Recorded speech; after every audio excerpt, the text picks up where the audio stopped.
not simply for the BBC Persian, but for all those who are journalists and those who want to express themselves to the free world.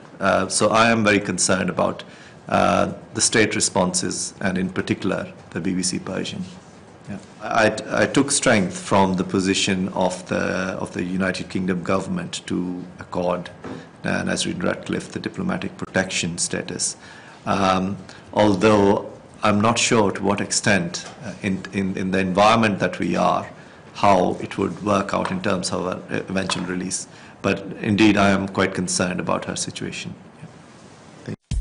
The spokeswoman of the UN Human Rights High Commissioner Office, Ravina Shamdasani in Geneva, explains that the massacre of hundreds of people during the inter-community violence in mid-December in villages in Western Democratic Republic of Congo may amount to crimes against humanity, and that this violence was facilitated by the absence of state action. Horrific intercommunal attacks were carried out between the 16th and the 18th of December last year at 4 locations, and these were planned and executed with the support of customary chiefs and may amount to crimes against humanity. We've been able to verify fully that at least 535 men, women and children were killed and 111 others were injured in Yumbi town, Bongende village and Nkolo 2 village. These figures are most likely an underestimate. The number of casualties is believed to be much higher, as the bodies of some who died are believed to have been thrown into the Congo River. The violence was facilitated by the absence of state action to prevent the attacks. Provincial authorities appear to have failed in their responsibility to protect the population. In spite of clear signs of rising tensions and an increased risk of violence, no steps were taken to reinforce security ahead of the attacks. Venezuelan President Nicolas Maduro calls for active resistance in the political crisis gripping Venezuela. Opposition leader Juan Guaido promises to not allow a tragedy like this to normalize after announcing a state of alarm at the National Assembly legislature. Le hago un llamado a los colectivos, a todos. Llegó la hora de la resistencia activa. Venezuelan opposition leader Juan Guaido on Monday called for a new mass demonstration as the country's devastating blackout that has left millions without power entered its 5th day. No hay normalidad en Venezuela. Y no vamos a ser nosotros los que permitamos que se normalice una tragedia como esta. Por eso, este decreto de estado de alarma, de emergencia nacional. No hay normalidad en Venezuela. Parliament accepted the 35-year-old's request to declare a state of alarm to pave the way for the delivery of international aid, 250 tons of which has been stuck for a month at Venezuela's border with Colombia and Brazil. Guaido and the opposition-controlled legislature have no means to enforce it, though, as Maduro controls the military and security services currently preventing aid from entering the country. Guaido, recognized as Venezuela's interim president by more than 50 countries, called on the military and security services to refrain from preventing or hindering Tuesday's protest. Describing the situation as a catastrophe, he said the blackout, the worst in the Latin American country's history, has claimed dozens of lives since it began on Thursday. Power was restored to some areas of the country over the weekend, but with residents and businesses fearing that refrigerated food would spoil, service was patchy and power often lasted just a few hours before dropping out again. South African President Cyril Ramaphosa calls for the lifting of years-long sanctions against Zimbabwe over rights of uses under former President Robert Mugabe's regime. The South African leader concludes his visit to economically troubled neighbor Zimbabwe, but stops short of offering the economic bailout Harare had initially requested. Ramaphosa commended the new administration of Emerson Mnangagwa for its bid to revive the economy and promised to explore a number of options of financial help. But otherwise, he made no concrete offer of help, voicing a commitment to work with Zimbabwe in addressing the socio-economic challenges. Last year, Zimbabwe requested $1.2 billion in emergency credit from South Africa, the most advanced economy south of the Sahara, but Pretoria indicated it did not have the funds. In a joint statement issued after the 24-hour visit, the two governments said they were exploring ways to help Zimbabwe financially. One of them would be a loan facility from South African private banks to the Zimbabwe private businesses. The statement said the loans will be guaranteed by the South African government with an appropriate counter-guarantee from Zimbabwe government. An almost similar deal was struck last month with the diamond-rich Botswana, involving a $100 million credit from private banks in both countries, but available to Botswana private companies doing business in Zimbabwe. Dismissing media reports that the credit was being made available by the state, President Mokgweetsi Masisi said in Gaborone after a visit in Harare, quote, "We are not giving them a single loan." Mnangagwa took over after longtime ruler Robert Mugabe was forced to resign in 2017, but is struggling to solve Zimbabwe's economic crisis. In January this year, crowds took to the streets to protest after Mnangagwa more than doubled fuel prices. The military and police quelled the demonstrations, leaving at least 17 people dead and hundreds wounded. South Africa has borne the brunt of economic and political troubles of its neighbor. Millions of Zimbabweans have fled to South Africa following decades of economic turmoil. Mnangagwa said, "What affects one affects the other. Economic prosperity in one country has a stimulus effect on the other. Likewise, economic regression has a pull-down effect on the other." We therefore appeal through our re-engagement approach to those member states of the World Family of Nations to engage with us so we may access global capital. We cannot compel everybody to come to the table. People have their democratic right to walk away from progress. Ramaphosa has led calls by African leaders for the lifting of years-long sanctions imposed by Western powers over rights abuse under Mugabe's regime. We have been calling for those sanctions to be lifted immediately because they impede the growth of the Zimbabwean economy, and they also are having an adverse effect on the ordinary people of Zimbabwe. Up next, Biden teases his 2020 presidential bid in an address to firefighters. U.S. Democrats choose Milwaukee for the 2020 election convention. Pompeo says Cuba and Venezuela are a match made in hell. Hollywood stars are charged in college admissions scam. Eagle News, Washington, D.C. will return in a moment.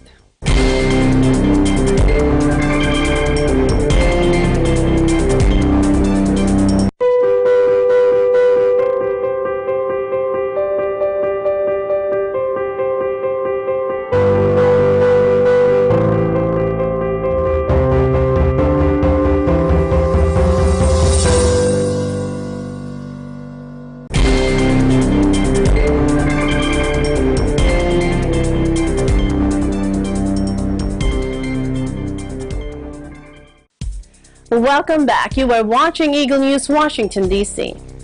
Former U.S. Vice President Joe Biden dropped teasing hints Tuesday that he could soon announce a 2020 White House campaign, telling an enthusiastic crowd that he may need their energy in a few weeks. The Democratic elder statesman has been mulling a challenge against President Donald Trump for months.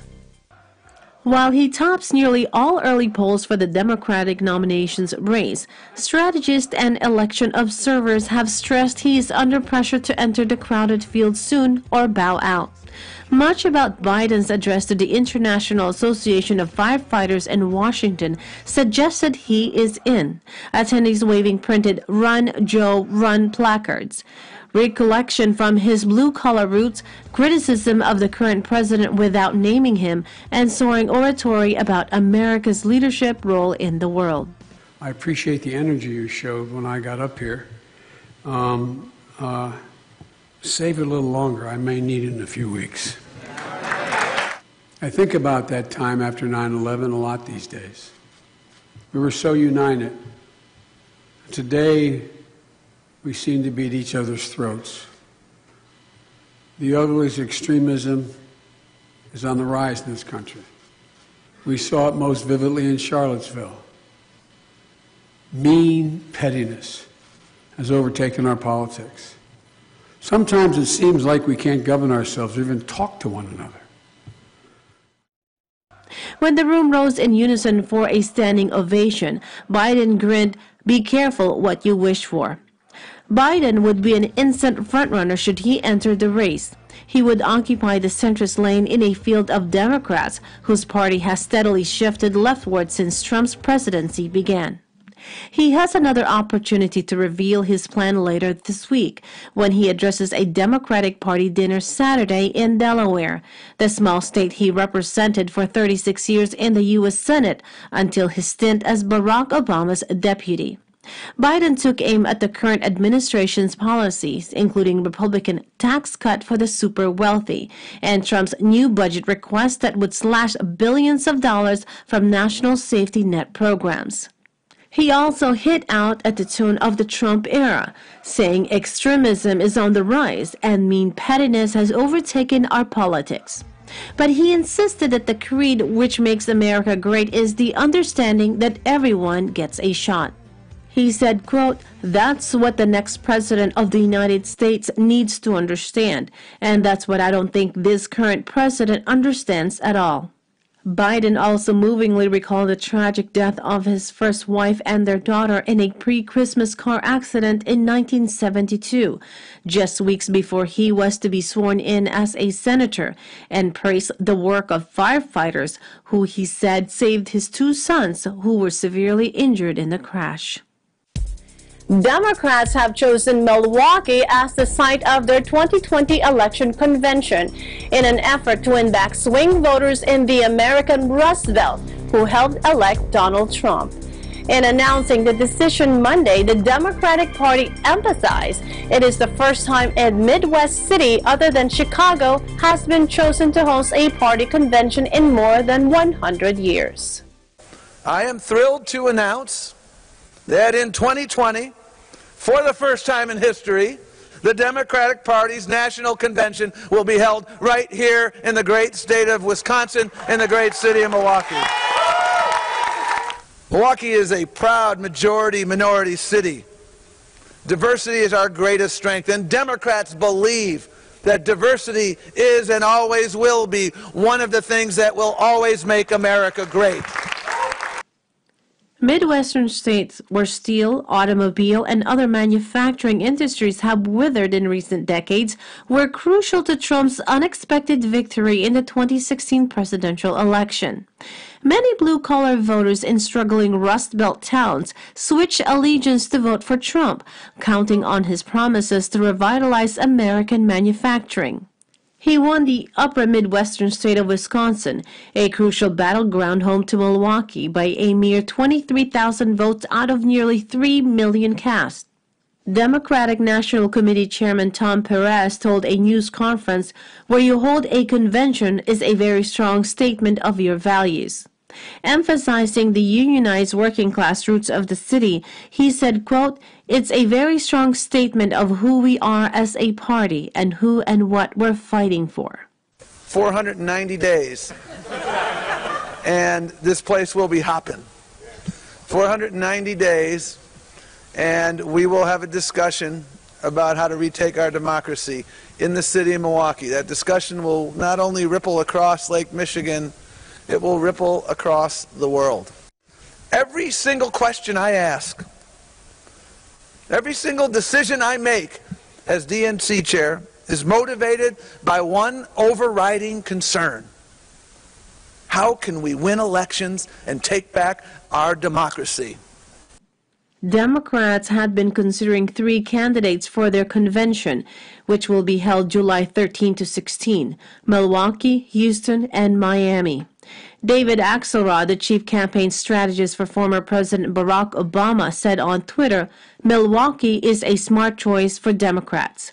Trump must have the upper Midwest again to be reelected. If Democrats block him there, he's done."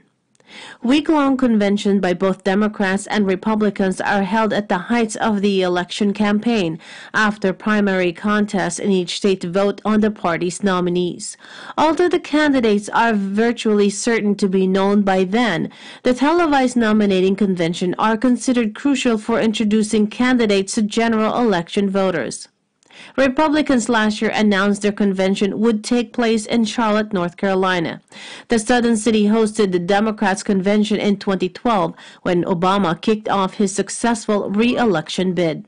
Trump carried North Carolina by 2.6 percentage points in 2016, although the predominantly Democratic city of Charlotte supported his rival Hillary Clinton that year.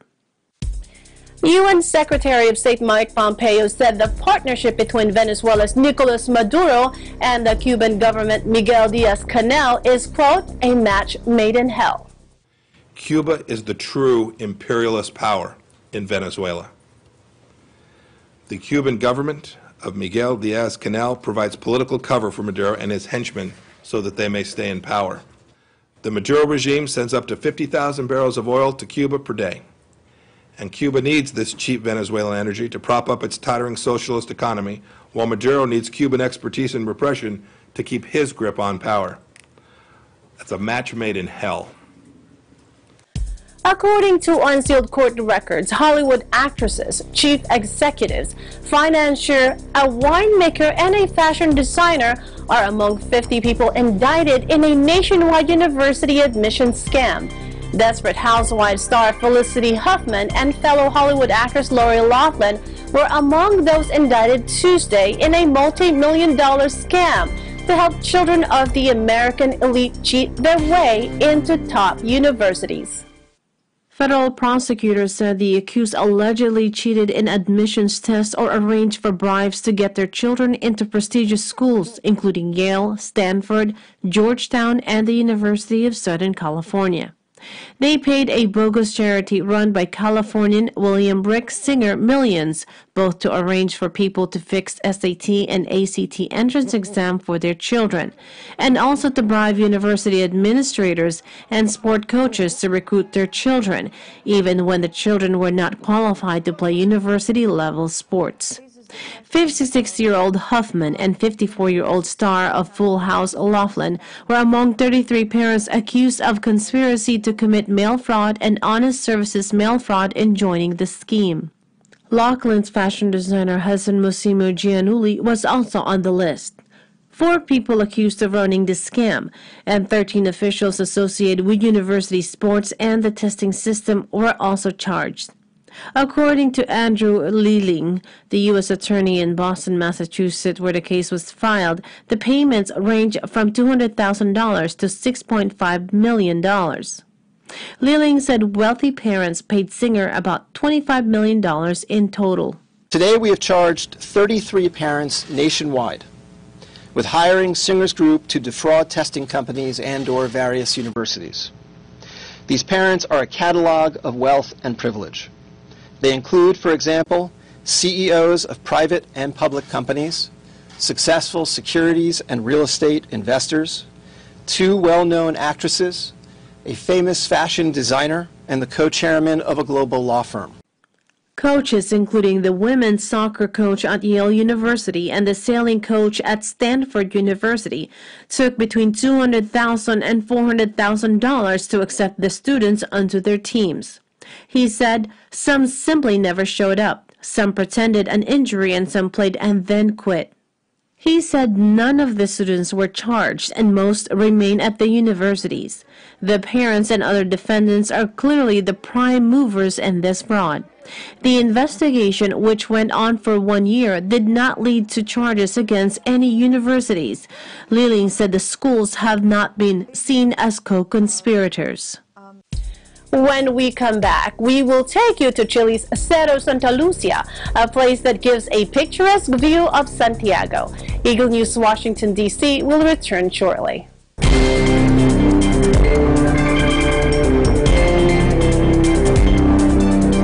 Hi everyone, I'm Rio Marikyo, and today I'm here at the Japanese Gardens in Portland, Oregon. If you want to experience greenery and unique landscaping, as well as peace, tranquility, tune in to EBC Digital Nest. I'm Maria Marquio and I'm 1 with 25.